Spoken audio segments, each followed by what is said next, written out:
Enough is enough. You can't eat the Venetian blinds. Curly, I just had him installed on Wednesday.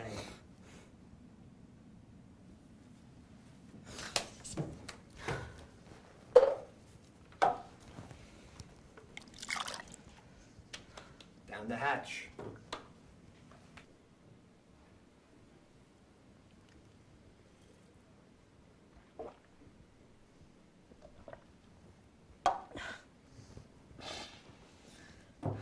She's just no good.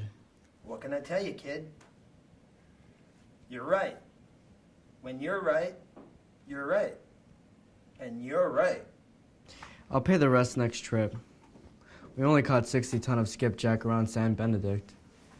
We hit a Chubasco.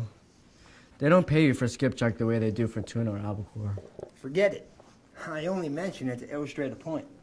I don't want your last dime. What kind of guy do you think I am? Thanks, Mr. Geddes. Call me Jake. Care for driving home, Curly?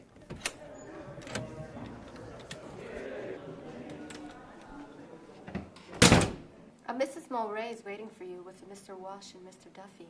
Mrs. Mulray, may I present to you Mr. Geddes? How do you do, Mrs. Moray?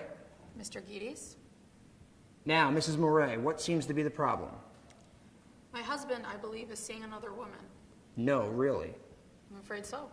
I am sorry. Can't we talk about this alone, Mr. Geddes? I'm afraid not, Mrs. Moray. These men are my operatives, and at some point, they're going to assist me. Of course not.